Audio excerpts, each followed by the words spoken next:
Allie, welcome to my world, bitch. Me being the mess of a person that I am and the world being the mess that it is, I thought, let's get some hope, you know, let's get some peace, let's get some learning. And where else are we gonna get that but the Holy Bible?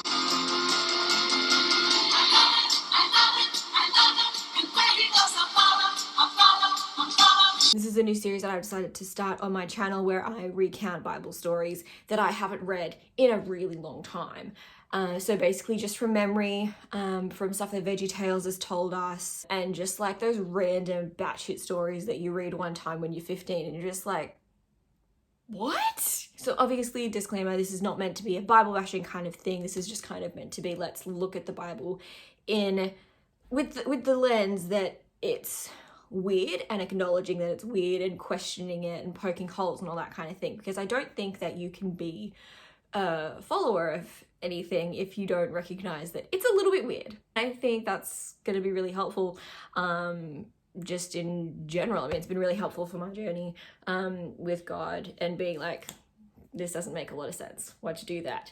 And sometimes he gives me answers and sometimes he doesn't. So this is my goal for this series, is that it's going to be a way to kind of share the gospel with your friends and also be like, you know, hey, the Bible's really weird. So let's not ignore that it's really, really weird. So my favorite lens to look at the Bible with is God's sassy. Okay, he is flavor of love level petty. Okay, he is drag race level queen extra, and that's so much fun. Today I'm going to tell the story of Jericho. Let's begin. Jericho is not a person. Jericho is a city that was standing in the way of the Israelites reaching the promised land. Now, Israel, the Israelites, they are God's chosen people. They are a group of people who essentially live in it's kind of like a commune, and they don't really have like a solid, like one place where they stay, because they were slaves in Egypt, which is immortalized through this fantastic Simpsons episode, which I will always remember, when Moses / Milhouse asks Pharaoh / Principal Skinner, let me people go. And then the plagues, parting of the Red Sea, they managed to escape slavery. Hooray, because slavery is consistently bad. Fight me. Who's gonna fight me on that? And then they had to wander the desert for 40 years because that was their punishment. There are consequences to our actions. There is justice, there is peace, there is forgiveness. I don't know where I was going with that. The reason that they were wandering the desert for 40 years was because they went to see the promised land that God had promised them. And the people who went ahead were just like, nah, this place is too scary. All the people here, way too scary, not interested. We should just like wander around the desert and just be nomads. And so God was like, well, then that's exactly what you're going to do. And basically he's just like, once you guys all die out, once your whole generation dies out in 40 years, then all your children and all your offspring, they can go to the promised land because they will be faithful to me. Ugh. The thing, when you recount the Bible from memory, you ramble, or I ramble. So have fun with that. Moses, the leader of the Israelites, dies because old age, sad face, and his successor is Joshua. So Joshua was like his mentee, okay? Moses was his mentor, and Moses was like an elected leader, okay? The people, like God was just like, hey y'all, this is your leader. And the people were just like, sick one, we love Moses, he's a good dude.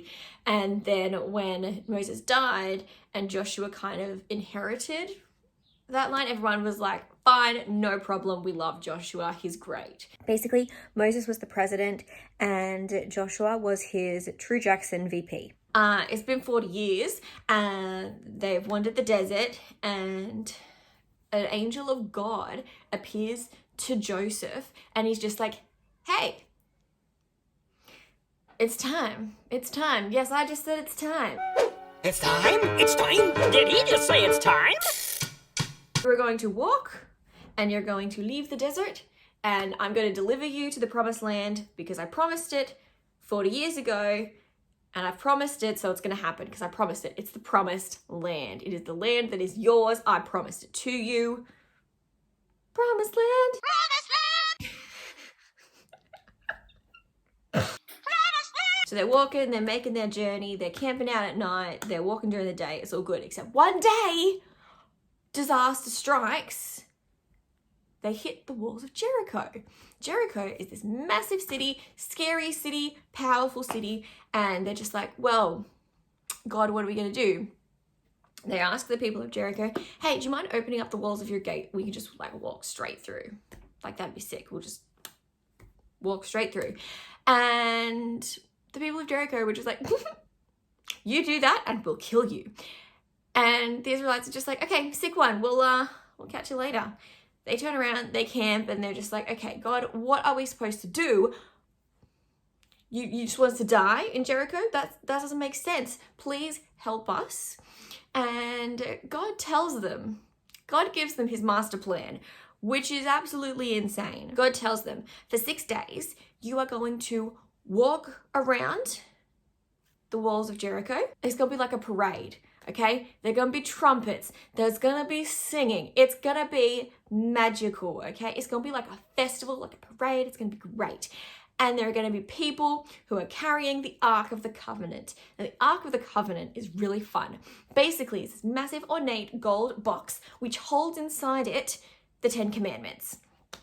The thing is though, if someone touches the Ark of the Covenant, they die. They just immediately dead. So they're just carrying this, they're carrying it around like when they're wandering the desert for 40 years, and then God's just like, hey, now you're going to carry this massively heavy, ornate, dangerous thing around the walls of Jericho for a parade. And the people are just like, okay, we trust you, so we'll do it. We'll do it. Next day, they head out. They say to the people of Jericho, hey y'all, our God told us to do this, so we're going to do it. They walk around, they have their parade, the trumpets are playing, the people are singing. They're tired because they're walking around a massive city a bunch of times. And then the day ends and they go home. Except while they're walking around, while they're throwing their little party, it's not a party, it's not a fun time, it's exhausting. They're being shot at by the people of Jericho. They're just like, I just imagine them like on the top of their walls, just like pew pew, except they don't have guns because it's like a long time ago. They're probably just like throwing down bombs and like throwing down spears, and in my head they're throwing down water bombs and slushies, but I know that that's not what they were doing. Like, people probably like definitely died. Anyway, they go back to camp and they're just like, Joseph, go back to camp and they're like, hey Joshua, this sucks. Like, just saying, are you sure this is what God told us to do? Are you sure? And every night after they walk and around the city and people are dying and getting shot at, pew pew, they have these arguments because they're just like, maybe we were better off in Egypt where we were slaves, because like we were slaves, but at least we were fed. And they're just like, we don't have, like, I'm sick of eating manna. And Joshua's just like, are you joking? We were slaves. Slavery, in case you've forgotten, is bad. Let's just see out this week. And because I reckon God's going to deliver for us. Let's just see out the week, and because he will. And if he doesn't, then we'll talk about going back to Egypt. I'm probably taking some creative liberties. And they've done their 6 days, walking around the walls of Jericho, throwing a little parade, and day 7 comes along, and God told them that on the 7th day, they should walk around, and then they're going to stop, and then they're just going to yell, and the walls will come crumbling down. Just, ah! That's what God said. So that's what they did.